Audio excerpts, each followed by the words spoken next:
Yeni bir videodan herkese tekrardan selamun aleyküm. Bugünkü videomuzda da yine gündemdeki gelişmeleri sizlere aktarmaya devam edeceğim. Tahmin edeceğiniz üzere bugün de yine oldukça yoğun bir gündemle sizlerin karşısında olacağım. Videomuza geçmeden beğeni ve yorumlarınızı eksik etmediğiniz için şimdiden Allah razı olsun diyorum ve bugünkü ilk konu başlığımıza geldiğimizde Arnavutluk için bugün çok önemli bir gündü. Bayraktar TB2'ler, Arnavutluğa satılan Bayraktar TB2'ler bugün NATO heyetinin huzurunda ilk uçuşunu gerçekleştirdi. Konuya ilişkin Baykar Genel Müdürü Sayın Haluk Bayraktar bir tweet paylaşmıştı. İlk konu başlığımızda bir Arnavutluğa gideceğiz. Neler yaşandı Arnavutluk'ta? İsterseniz detaylar bir karşımıza gelsin. Baykar Genel Müdürü Haluk Bayraktar, Bayraktar TB2 SİHA'ların Arnavutluk ordusunun envanterine girdiğini belirterek Bayraktar TB2'ler bugün Arnavutluk semalarında ilk uçuşlarını başarıyla gerçekleştirdiği ifadesini kullandı. Baykar Genel Müdürü Haluk Bayraktar konuya ilişkin X'teki paylaşımında bugünün tarihi bir gün olduğunu, Arnavutluk'taki ilk NATO taktik hava üssünün açıldığını aktardı. Kuçova hava üssünün açılışının Balkanlar ve Avrupa'nın güvenliği için yeni bir dönemin başlangıcı olduğunu vurgulayan Bayraktar şunları kaydetti. Bu törenle birlikte Bayraktar TB2 SİHA'lar Arnavutluk ordusunun envanterine girdi. Böylece Arnavutluk ordusu envanterine ilk kez NATO standartlarında bir hava aracı katılmış oldu. Saygıdeğer Başbakan Edi Rama'nın vizyoner liderliği ve değerli Savunma Bakanı Niko Peleşi'nin güçlü işbirliği ile Bayraktar TB2'ler bugün Arnavutluk semalarında ilk uçuşlarını başarıyla gerçekleştirdi ifadelerini kullandı. Evet kıymetli dostlar, Arnavutluk'ta Bayraktar TB2'ler ilk kez havalandı dedim. Hemen böyle dipnot, kısa bilgileri de sizlerle paylaşayım. Bayraktar TB2'ler yanlış hatırlamıyorsam 4. sefer bir NATO ülkesine satılmış oldu. Ayrıca şu an iki farklı Avrupa Birliği ülkesi de Bayraktar TB2'leri kullanıyor durumda. 34 oldu. 34 farklı ülkeye ihraç edildi Bayraktar TB2. Son olarak Arnavutluk katıldı bu listeye. Ama tören oldukça gerçekten de dikkat çekiciydi. Fotoğrafları zaten gördünüz biraz önce ama hani törende ben en az 15 tane ülke yetkilisinin Bayraktar TB2'nin ilk uçuşuna iç geçirdiğine yani eminim kıymetli dostlar. Arnavutluk'taki dostlarımız şunun çok iyi farkında olmalılar. Bugün yapmış oldukları eylem öyle sıradan bir eylem değil. Nice NATO ülkesi, nice Avrupa Birliği ülkesi kendilerinden yani kat be kat büyük olan ülkeler dahi dünyanın en modern insansız hava araçlarından bir tanesi kabul edilen kendi alanında Bayraktar TB2 sahip olamamışken Arnavutluk Türkiye ile yakın ilişkisi sayesinde Bayraktar TB2'lere o sizlere bahsetmiş olduğum çoğu ülkeden daha önce sahip oldu. Şimdi sizlere dedim ya, Arnavutluk'ta Bayraktar TB2'ler ilk uçuşunu gerçekleştirdi. Türkiye müttefiklerine yardım etmeye devam ediyor diye. Kıymetli dostlar, tabi Arnavutluk'taki özellikle SİHA'ların varlığı kimi rahatsız ediyor? Tahminleriniz doğru. Yunanistan'a. Yunanistan özellikle de Türkiye'nin Arnavutluk'ta silahlı insansız hava araçlarıyla var olmasından, hatta Arnavutluk'ta Türkiye'nin bir SİHA üssü açacağına dair de belli başlı iddialar vardı. Bu konudan oldukça rahatsızdı. Peki kıymetli dostlar, Türkiye Arnavutluğa Bayraktar TB2'leri verdiği dakikalarda acaba Yunanistan'ın Savunma Bakanı Densiz Dendias ne yapıyordu? Şimdi oraya gideceğiz. Yunanistan Savunma Bakanı Nikos Dendias Türkiye Arnavutluğa Bayraktar TB2'leri teslim ettiği dakikalarda Ermenistan'daydı. Ermenistan Savunma Bakanlığı'nın bahçesinde köknar ağacı dikiyordu Savunma Bakanı Nikos Dendias. İsterseniz o Twitter paylaşımı bir gelsin karşımıza. Görmüş olacağınız üzere Türkiye'nin Arnavutluğa Bayraktar TB2'leri teslim ettiği saatlerde Yunanistan Savunma Bakanı Nikos Dendias Ermenistan'daydı ve aynen şu paylaşımı yapmıştı X üzerinden. Ermeni meslektaşım Papikyan Suren ile birlikte sembolik olarak Ermenistan Savunma Bakanlığı'nın ön avlusuna bir köknar ağacı diktik. Ziyaretçi defterine de yazdığım gibi Ermenistan ve Yunanistan arasındaki ortak tarihi köklerden gelen kardeşlik ilişkileri daha da gelişebilir diye paylaşımını sonlandırmıştı Dendias. Şimdi vardığım kanıya bakar mısınız? Türkiye'nin müttefikleri çağının ötesindeki teknolojilere Türkiye sayesinde ulaşırken Arnavutluk keza, Yunanistan'ın kendisini dost olarak görmüş olduğu ülkeler ise kendi Savunma Bakanlığı'nın bahçesine köknar ağacı dikiyor. Yunanistan'ın dostlarına sağlamış olduğu maksimum verimlilik ortada. Devamında içimden de dedim, dedim ağzım bal yesin bizim Densiz Dendias. Dendias demiş ya, Ermenilerle Yunanistan'ın ortak köklü tarihi geçmişi var zırvaları. Daha Allah'ın izniyle daha çok ortak tarihi geçmişiniz olacak. Hatırlayacağınız üzere kardeş ülkemiz Azerbaycan'ımız canımız ciğerimiz Karabağ'ı azat etmişti. Ermeni işgalcilerin elinden almıştı. Allah'ın izniyle biz de işgal altında bulunan adalarımızı Yunan'dan alacağız ve devamında ortak tarihi kökleri daha da gelişmiş olmayacak mı? İkisi de işgal etti farklı toprakları. Bir tanesi kovuldu, bir tanesi de Allah'ın izniyle yakın bir zamanda kovulacak. Yani ortak tarihi bağlarınız Allah'ın izniyle daha da güçlenecek diyorum ve devamında kıymetli dostlar bugünkü ikinci konu başlığımıza geldiğimizde hep birlikte bir Milli Muharip Uçak Kaan 21 Şubat'ta havalandı. Dedim ya, Türkiye olarak artık Şampiyonlar Ligi'nin üyesiyiz dedik. Bu vakte kadar gerçekten de heyecan dolu, gurur dolu birçok haberi sizlerle paylaştım. Kaan'a ilişkin, adaşıma ilişkin. Fakat özellikle de Sayın Temel Kotil'in Milli Muharip Uçak Kaan yolculuğunda neler yaşadığını ben hep merak etmiştim.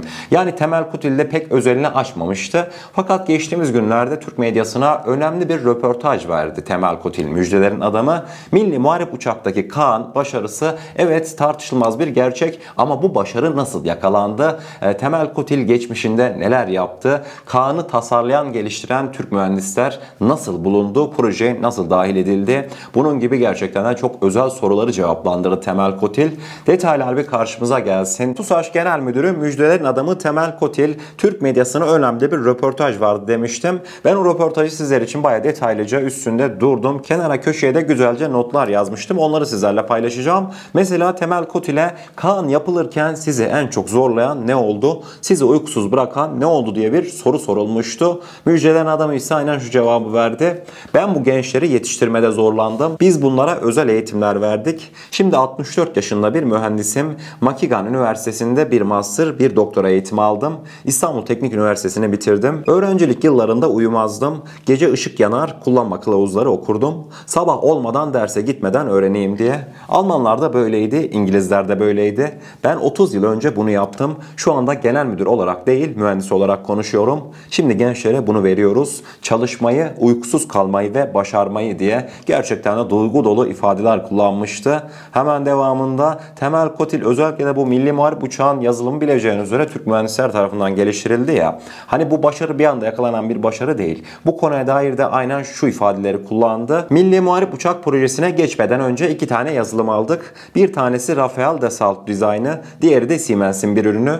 2016'da bu tasarım teknolojilerini aldık. Parasını verip Almanya'dan aldık ve bu tasarımları benim gençliğimdeki gibi uymayan gençlerin önüne koyduk. Onlar gece gündüz üzerinde çalıştılar. Bu teknolojiyle beslendiler diye Temel Kotil gerçekten de önemli açıklamalar yapmıştı. Hemen devamında tabii Milli Muharip Uçağımız Kaan'a dair de önemli açıklamalar yaptı. Bileceğiniz üzere Temel Kotil'i kim yakalarsa Kaan ne zaman teslim edilecek sorusunu soruyor Türk Hava Kuvvetleri'ne. Son açıklaması şu şekilde müjdelerin adamının: Kaan uçmaya devam edecek, testlere devam edecek. Biz de prototip yapmaya devam edeceğiz. 6 tane daha yapıp uçuracağız. 2028'de Türk Hava Kuvvetleri'ne teslim edeceğiz Kaan'ı. Bütün konsantrasyonumuz şu anda bu teslimatı gerçekleştirmek. Final ise 2030 yılında. Kaan'ı Hava Kuvvetleri'ne verdiğimiz gün devrim gerçekleşmiş olacak. İnanın en büyük devrim budur. Siz meseleye yalnızca bir uçak olarak bakmayın. Gençlerin teknolojiyle buluşmasıdır en büyük mesele diye açıklamalarını sonlandırdı müjdelerin adamı. Kim bilebilirdi ki o öğrencilik yıllarında daha böyle gençliğinin en güzel çağlarındayken gözlerine uyku girmeyen, kullanma kılavuzları okuyan Temel Kotil kendi bulunmuş olduğu ülkesinin ilk milli muharip uçağının yapmasında öncü bir mühendis olacak diye. Hayat böyledir işte. Ben mesela bu metinleri okurken çok duygulandım. Geceleri uyumazdım dedi. Temel Kotil'in o zaten yüzündeki ifadeler kendini bizzat ele veriyor. Kendisi bu vatan için, bu memleket için gerçekten de kendisini, gençliğini yakmış birisi desek aslında pek de yanlış olmaz. Yani Temel Müdürümüz acaba üniversitedeyken ne kadar arkadaşlarıyla vakit geçirdi, ne kadar gırgır şamata yaptı. Ben de üniversite öğrencisiydim. Hani kendimden başlıyorum mevzuya bakmaya. Belki de benim bir üniversite öğrencisi olarak yapmış olduğum çoğu aktiviteyi Temel Müdürümüz öğrencilik yaşlarında almış olduğu çağının ötesindeki sorumluluk sonucunda yaşayamadı ve günlerini, ömürlerini Türk milletine yerli bir uçak yapabilmek için adadı ve daha sonrasında mutlu son. Yani Temel Müdürümüze ne kadar dua etsek azdır. Gençleri bulurken ne kadar zorlandım diyor. Kolay değil kıymetli dostlar. Temel Müdürümüz röportajın son kısmında işte gazeteci soruyor. Temel Bey diyor, Kaan'a Türk mühendisler nasıl geliyor? Türkiye'nin işte çok başarılı mühendisleri var, yeni mezun. Onlar nasıl bir anda Kaan'a başvuruyorlar diye. Biz çağırmıyoruz, onlar kendisi geliyor ifadesini kullanıyor. Temel müdürümüz ilk başlarda Türk mühendisleri Kaan'a çağırırken ortada somut bir şey yoktu. Ama bundan sonraki süreçte yeni bir mühendis olarak kendimi düşünüyorum. Mesela elektrik, elektronik veya yazılım mühendisi olsaydım. Yani Milli Muharip Uçak Kaan'ın ben dizaynında çalıştım veyahut da işte bir ucundan tuttum demek, yani bir mühendis için, yeni mezun bir mühendis için gerçekten de bir gurur tablosu. Tabi somut bir şeyler ortaya çıkınca beyin göçü de kısacası engellenmiş oluyor. Bu özellikle de Temel Kotil'in üstün çabaları, üstün gayretleri sonrasında yaşanan bir gelişmeydi. Temel müdürümüzün bu röportajı benim oldukça dikkatimi çekmişti. Sizlerle paylaşmak istedim diyorum ve bugünkü ikinci konu başlığımıza geldiğimizde sosyal medya haberlerine gelmiş oluyoruz. Yine sizler için birbirinden önemli, birbirinden dikkat çekici gelişmeleri bir güzel derledim. İsterseniz detaylar bir karşımıza gelsin. Bugün sosyal medyada neler yaşandı hep birlikte öğrenelim. Milli Muharip uçağımızın boyutu ne kadardır? Hani evet, kameralardan oldukça büyük olduğu az buçuk belli oluyor. Hatta işte F-16, F-22, F-35 kıyaslamaları illaki sosyal medya karşınıza çıkıyordur. Ama kıymetli dostlar, mesela bir insanın yanında acaba Milli Muharip uçağımızın tekerleri hangi boyuttadır? Nasıl bir kıyaslama yaparız?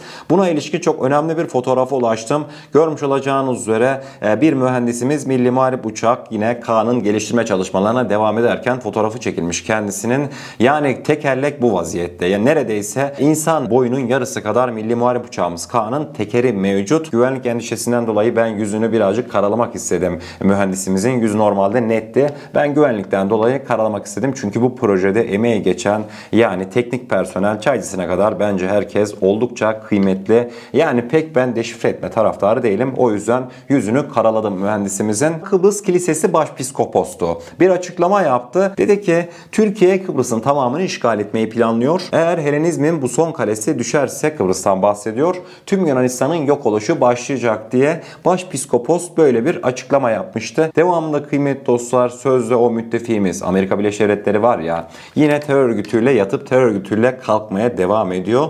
Son olarak da bugün ABD Merkez Kuvvetler Komutanı General Michael Eric Kurilla Suriye'de terör örgütü PKK-YPG'nin uzantısı olan Suriye Demokratik Güçlerine böyle bir ziyaret gerçekleştirmişti. Gerçekten bu fotoğraf sosyal medyada oldukça tepkiyle karşılandı. Şimdi sizlere göstermiş olduğum son fotoğrafta ABD Merkez Kuvvetler Komutanı'nın yanından ayrılmayan bir isim var. O sima zaten sizlere tanıdık gelmiştir. Mazlum Abdi, Mazlum Abdi Şahin, kıymetli dostlar, hiçbir şekilde ABD'li generallerin dibinden ayrılmıyor. Onlarla aynı araca biniyor, onlarla aynı sofraya oturuyor. Burada ben ABD'nin YPG'ye vermiş olduğu desteği falan anlatmayacağım. O zaten gözle görülür bir biçimde ortada. Adamlar tırlar dolusu yardımları yine göndermeye devam ediyorlar. Hatta beraber toplantı da yapıyorlar. Zaten fotoğrafları gördük. Ben mevzuya şuradan yaklaşacağım. YPG'li terör elebaşı Mazlum Abdi neden ABD'li kuvvet komutanlarının dibinden ayrılmıyor biliyor musunuz? Türk SİHA'ları eğer tek başına yakalarsa onun ensesine çökeceğini çok iyi biliyor. İşte ABD'li komutanlar yanımdayken, ABD'li komutanlar aynı arabadayken Türkler bana bir operasyon gerçekleştiremez diye kendince bir totem yapmış durumda. Mazlum Abdi herif korkusundan yemin ediyorum utanmasa ABD büyükelçiliklerinin kapısında yatıp kapısında kalkacak. Bu da dikkat çekici bir gelişme.